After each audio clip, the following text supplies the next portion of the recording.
Hey, it's Tony Talking Car Biz. Thanks for tuning in today. Hey, in this video, I want to post a question. When is the best time in the month to run a used car promotion? Is it the first 10 days? Is it the second 10 days? The last 10 days? Is it the first half? Is it the second half? Is it the middle? Well, I'm going to be running a promotion in April at our dealership, and we're going to experiment with the idea of the middle. And I want to make a case for it. I've made a case for it. I think it's sound, but I'd like you to chime in the comments and let me know what the misses are, where I'm off on my thinking, maybe what you would do differently and how you'd make it happen. So essentially, it's a multi-tiered approach to this promotion, using the web, using the radio, using email, using retargeting. It's a really comprehensive online campaign coupled with some print media.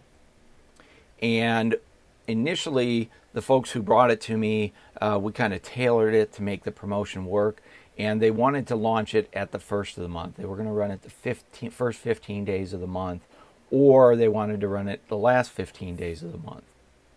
And as I got to thinking about the timing of it, I was trying to understand, okay, when is the best time for us to run the promotion, not for them to run the promotion? And I kind of drilled down to the middle of the month, and here's my reasons. Number one, all the vehicles that we took in on trade at the end of last month are not on the lot yet. So running it in the beginning of the month is typically when our used car inventory is the lowest. And I think that's true for a lot of car dealers. Maybe it's true for your store, maybe it's not. But the cars that come in on trade, we might take 50, 60 trade-ins in the last 3 days of the month. And those all have to work their way through the process before they end up out on the showroom, or out on the lot, I should say.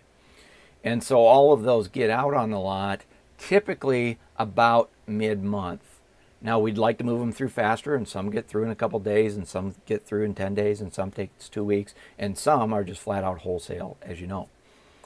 So the idea that I have is, let's make sure that our inventory levels are at the highest peak, which is the middle of the month.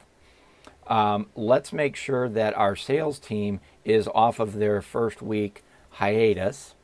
As we all know, that's what they do. They, glide for the first week, and then they wake up mid-month and realize that they need to actually go to work. So high-level inventory, salespeople are back in the game, and then finally, I think there's what's called an afterglow. What is an afterglow? Well, an afterglow is the effect of the event post-mortem. So the event happens, people get all excited, people get engaged, salespeople, managers, customers, but not everybody pulls the trigger or makes the decision during the promotional period. And so the afterglow is everything that happens after the event. And depending on the type of event you're running, it can last a day, it can last a week, probably not a month.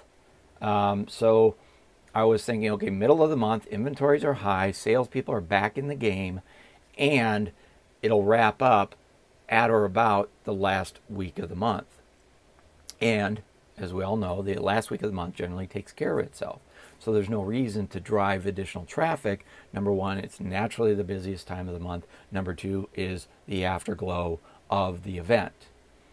And so just wanted to ask and put it out there and see what holes are in my theory, what you would do differently. If you agree or disagree, please like this video, post in the comments your thoughts, share it, and subscribe. I'd love to have you subscribe to my channel, Talking Car Biz, and we'll move forward.